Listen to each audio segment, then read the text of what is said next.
Subject ఏంటంటే అధ్యక్ష, తెలంగాణ రాష్ట్ర సెక్రటేరియట్కి అట్లానే తెలంగాణ ఉద్యమంలో అమరులైనటువంటి మలిదేశ తెలంగాణ ఉద్యమంలో అమరులైనటువంటి వీరుల సంస్మరణార్థం నిర్మించినటువంటి అమరజ్యోతి ఈ రెండిటి మధ్యలో మనము గత ప్రభుత్వం ప్లేస్ని ఇయర్ మార్క్ చేసి తెలంగాణ తల్లి విగ్రహాన్ని పెట్టాలని చెప్పి నిర్ణయం తీసుకోవడం జరిగింది అధ్యక్ష.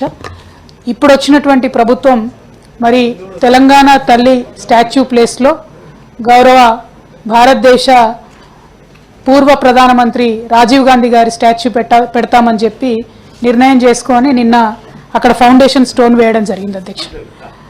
తెలంగాణ తల్లి ప్లేస్ని తీసేసి రాజీవ్ గాంధీ గారి ప్లేస్ ఇవ్వడం అన్నది కొద్దిగా బాధాకరం అధ్యక్ష. తెలంగాణ తల్లి రూపురేఖలు మారుస్తామన్నారు, మార్చిన తర్వాత అయినా ఆ స్థలం తెలంగాణ తల్లి పెడితే ఒక పక్క అమరవీరులు ఇంకో పక్క సెక్రటేరియట్ ఉన్న చోట ఉంటే బాగుంటుంది అధ్యక్ష. గౌరవనీయులు రాజీవ్ గాంధీ గారికి చాలా స్పేస్ ఉంది, ఎక్కడైనా కూడా పెట్టవచ్చు. ఒక ప్రదేశాన్ని దానికోసం ఇయర్ మార్క్ చేసినప్పుడు కాదని ఎవరితో కన్సల్టేషన్ చేయకుండా ఎవరిని పిలవకుండా ఆ ప్లేస్ని ఇమీడియట్గా రాజీవ్ గాంధీ గారి స్టాచ్యూ కోసం హడావుడిగా ఆగమేఘాల మీద నిన్న ఇనాగ్రేషన్ చేయడం అనేది కొద్దిగా బాధాకరం అధ్యక్ష. నేను నా ప్రొటెస్ట్ని ఈ పిటిషన్ ద్వారా ప్రభుత్వానికి మీ ద్వారా తెలియజేస్తా ఉన్నాను అధ్యక్ష. ఇంకొక చిన్న 1 పాయింట్ అధ్యక్ష, గదరన్న గారి పేరు మీద ఇచ్చేటటువంటి అవార్డులను దేశపతి గారు స్వాగతిస్తూనే మిగతా సూచనలు చేసినారు అధ్యక్ష. అయితే ఈ మండలిలో 2 ప్రముఖమైనటువంటి సాంస్కృతిక వేత్తలు ఉన్నారు అధ్యక్ష. ఒకటి దేశపతి శ్రీనివాస్ గారు, ఇంకోటి గోరేటి వెంకన్న గారు. గదరన్న పేరు మీద వేసేటటువంటి కమిటీలో పెద్దల మండలిలో ఉన్నటువంటి వారిద్దరికీ కూడా స్థానం కల్పిస్తే ఇంకా మంచి సూచనలు వచ్చేటటువంటి అవకాశం ఉంటుందని చెప్పి నేను ప్రభుత్వానికి సూచన చేస్తా ఉన్నాను అధ్యక్ష. బట్ నా పిటిషన్ ద్వారా మాత్రం నేను ప్రభుత్వానికి నా ప్రొటెస్ట్ని తెలియజేస్తా ఉన్నాను అధ్యక్ష. Thank you. గౌరవ మంత్రి కవిత గారు, అంటే పిటిషన్ రూపంలో ఇస్తే నేను రెస్పాండ్ అయ్యాను కాదు, మైక్లో మాట్లాడింది కాబట్టి రెస్పాండ్ కాదు. అడావుడి ఏం లేదు, ఆర్ఎన్బి శాఖ ద్వారానే అక్కడ రాజీవ్ గాంధీ విగ్రహం పెట్టాలని నిర్ణయించుకొని నిన్న శంకుస్థాపన చేయడం జరిగింది. తెలుగు విషయానికి వస్తే తెలంగాణ తల్లిని కొద్దిగా రూపురేఖలు మార్చి గ్రామీణ ప్రాంతాల్లో మహిళలు ఎట్లుంటారో ఆ విధంగా వజ్ర వైఢూర్యాలతో కాకుండా పెట్టాలని మేము క్యాబినెట్లో తీసుకుని నిర్ణయం అధ్యక్ష. తప్పకుండా దానికి సరైన స్థలంలో సామాజిక స్ఫూర్తి, గ్రామీణ మహిళలు అక్కా చెల్లెల్ని కలపాలి, రాణి ఆ రోజు చాకలి ఐలమ్మ లాంటి స్ఫూర్తి రావాలి.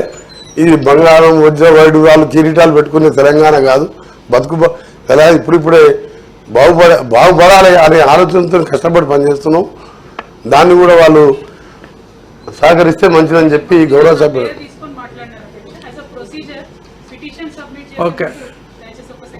చేసినప్పుడు అధ్యక్ష నేను హడావుడిగా తీసుకున్న నిర్ణయం, ఒక భారత మాజీ ప్రధానమంత్రి భారత ఆయన దేశం కోసం ప్రాణాలు వదిలిపోయిండు, వాళ్ళ కుటుంబం వాళ్ళ అమ్మగారు దేశం కోసం చనిపోయి ఐక్యంగా ఉంచాలని.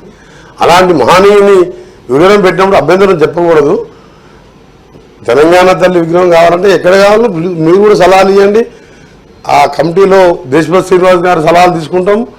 మీరు కూడా ఎక్కడ పెట్టాలని చెప్పండి, దాన్ని కూడా పెడతాం అని. రాజీవ్ గాంధీ ఇలా మామూలు వ్యక్తి కాదప్ప.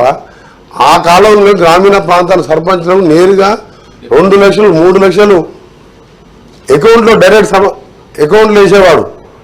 ఆయన ఒక మాట పార్లమెంట్లో అన్నాడు, 100 రూపాయలు పంపిస్తే గ్రామ పంచాయతీ పోయే వరకు 50 రూపాయలు అవుతున్నాయి.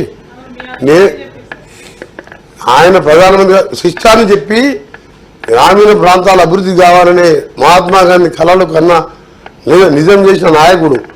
ఐటీ రంగాన్ని ఒకవైపు గ్రామీణ ప్రాంతం, ఒకవైపు ఐటీ రంగాన్ని 21వ శతాబ్దం తీసుకొని కంప్యూటర్ సెల్ ఫోన్ అని ఆయన ఆలోచన విధానం.